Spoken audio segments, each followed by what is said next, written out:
Since 1964, we have had this idea proposed by Englert, Brout, and Higgs that empty space is like a medium, and as particles travel through this medium, some of them interact with it, some of them don't interact with it.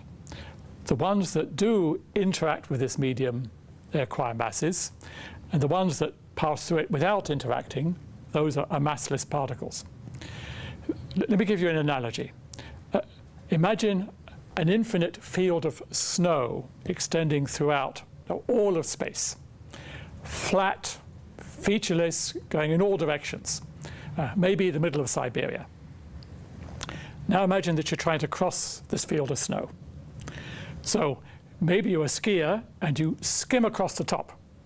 That's like a particle that does not interact with the Higgs field. It doesn't sink into the snow. It goes very fast. That's like a particle with no mass traveling at the speed of light. But maybe you've only got snowshoes. In that case, you sink into the Higgs snow field. You get less speed than the skier, less than the speed of light.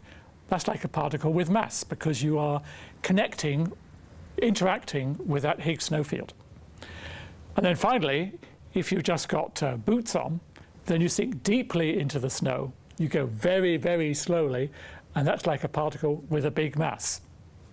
So think of this Higgs field as being like this universal field of snow. Now, where does the Higgs boson come in?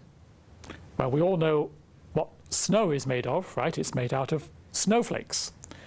In the same way, this universal Higgs snow field is made up out of little quanta. Those quanta are like snowflakes. That's what we call the Higgs boson. The Higgs boson has this job of giving masses to all the other elementary particles.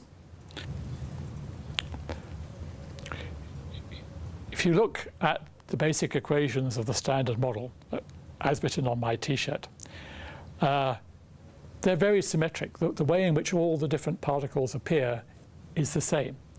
At least on the top two lines, there's nothing to distinguish particles which have different masses, for example.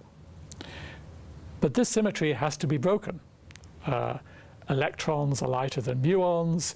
The top quark is much heavier than the quarks that make up everyday nuclei. So the top two lines, the symmetric lines, cannot be all there is. There has to be something to distinguish between the different types of particle. And that's the job of the Higgs boson. That's the job of the two bottom lines. Depending on how those different types of quark, or the electron and the muon, depending on how they connect to that Higgs field, that Higgs boson, we believe they get different masses. The symmetry between these particles is broken.